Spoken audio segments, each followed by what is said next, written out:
हे काय आहे? मोबाईल. चांगला आहे की वाईट आहे? एवढा चांगला आहे तेवढाच वाईट आहे. आपण याचा कसा उपयोग करतो त्याच्यावर अवलंबून आहे. तर आज मी तुम्हाला मोबाईलचे काय सांगणार आहे? दुष्परिणाम सांगणार आहे. पहिला प्रकार कोणता? मोबाईलमुळे दुष्परिणाम शारीरिक तुमच्या आरोग्यावर, आपली तब्येत, त्याच्यावर या मोबाईलचा काय पडत असतो? परिणाम पडत असतो. कशामुळे? आपण सतत असं मोबाईलकडे पाहतो त्यामुळे आपल्या डोळ्यावर काय येतो? ताण.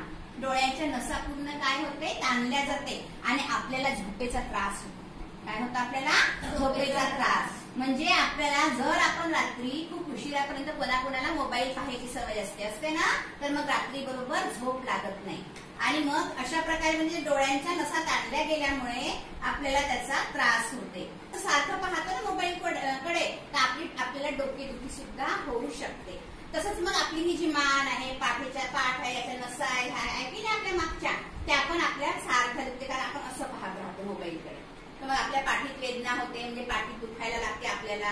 मग रात्री आपण मोबाईलचं तुम्ही नाईट मोड करता ना, त्याच्यामुळे सुद्धा डोळे खराब होते नाईट मोडमुळे आणि मग आपल्याला त्याची झोप येत नाही. जे आपल्या मेलॅटोनिन नावाचे हार्मोन्स राहते आपल्या शरीरामध्ये, ते हार्मोन काय होते? कमी.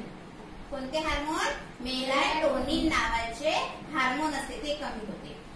आपण ते बोलत राहतो कानाला लावून सारखं, तर त्याचे जे रेडिएशन आहे, रेडिएशन म्हणजे लहरी, त्याच्या या रेडिएशनचा धोका होते आणि त्याचा परिणाम आपल्या कानावर, आपल्या शरीरावर होतो. आणि दुसरं म्हणजे काय आहे की मानसिक आरोग्यावर परिणाम होते. टेन्शन म्हणजे काय म्हणता तुम्ही? तणाव. आपल्याला चिंता वाटते आपल्याला, तर सारख्या रील्स पाहत राहतो, आपल्याला पुन्हा पुन्हा तीच रील पाहावं वाटते.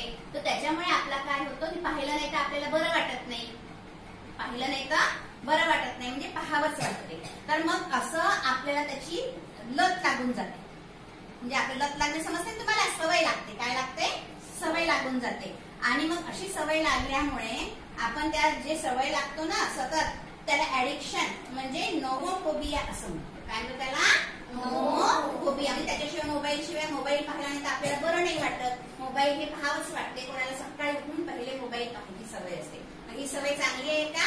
नाही. आणि मग काय होते? स्वतःबद्दल आपले नकारात्मक भावना तयार होते, निगेटिव्ह भावना तयार होते स्वतःबद्दल. मग आपण सोशल मीडियावर म्हणजे आपण पूर्ण सोशल मीडियाचा उपयोग करून राहिलो, युट्यूबवर पाहून राहिलो किंवा आपण इंस्टाग्राम, तर तुम्ही इंस्टाग्राम खूप वापरता, तर मग तिथे काही त्या लोकांचं वेगवेगळं तुम्हाला तिथे ऍक्शन दिसते. मग त्या ऍक्शन नाही आल्या तर तुमच्यामध्ये काही निगेटिव्ह सुरू होते, म्हणजे नकारात्मक भावना तुमच्या स्वतःबद्दलच आपल्याला नाही येत बुवा, तिथे त्यांना येऊन राहिलेला आहे.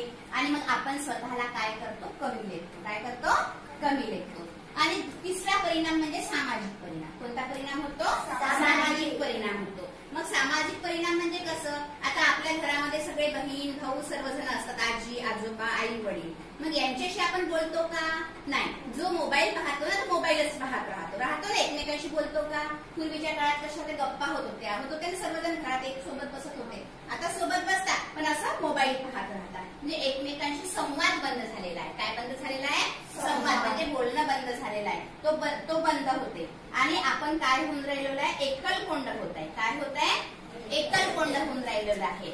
आणि मग एकलकोंड्यामुळे आपल्याला खरे नातं समजून नाही राहिले. आपल्या आई वडिलांसोबत, आपल्या बहीण भावांसोबत, आपल्या मित्र मैत्रिणींसोबत आपल्याला खरं नातं समजून राहिलेलं आहे का? नाही. मग आता तुम्ही जास्त खेळण्यापेक्षा काय करता? जास्त मोबाईल. म्हणजे हा सुद्धा परिणाम होऊन राहिला. आपल्या नात्यांमध्ये अंतर येते, एकलकोंडेपणा येतो, बहीण भावांचं नातं, आई वडिलांचं नातं आता दुरावत जात आहे.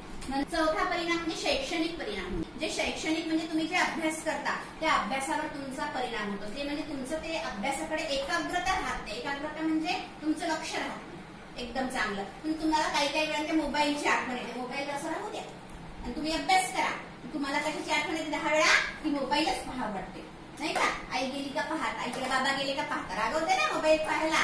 तर म्हणून मग तुम्हाला ते पाहावंसं वाटते. आणि मग सतत आपल्याला आपण विचलित होतो अभ्यास करता म्हणजे आपलं डोकं अभ्यासाकडे राहत नाही. मग गेम आहे, चॅट पाहता तुम्ही, तुमच्या अभ्यासावर लक्ष लागत नाही आणि तुमचा टाइम पूर्ण चालवायाच चालला जातो. टाइम मॅनेजमेंट राहत नाही आणि मग आपलं वेळेचं नियोजन सगळं बिघडून जाते. आपला अभ्यास राहून जाते. आपण अभ्यासामध्ये काय करतो? मागे पडून जातो. मग आपण जर मोबाईलचा योग्य वापर केला तो काय ठरेल आपल्यासाठी वरदान ठरेल. काय ठरेल वरदान. मग जर आपण अति वापर केला तर तो काय ठरणार आहे आपल्यासाठी शाप ठरणार आहे. काय ठरणार आहे शाप. म्हणजे सारखं सारखं आपण मोबाईल पाहून राहिलो तर मग आपल्यासाठी काय ठरणार आहे तो शाप ठरणार आहे. अशा प्रकारे आपण जर तंत्रज्ञानाचा वापर केला तर कसा केला पाहिजे सावधपणे केला पाहिजे आणि मर्यादित केला पाहिजे. कसा केला पाहिजे मर्यादित म्हणजे कामापुरता 2 मिनिटं पाहिलं की ठेवून दिलं. सारखं सारखं तुम्ही 2-2 तास 1-1 तास असं पाहिलं नाही पाहिजे. म्हणून मोबाईलची लत लागली नाही पाहिजे आणि म्हणून आपल्याला मोबाईलचा वापर कसा केला पाहिजे मर्यादित केला पाहिजे. समजलं का?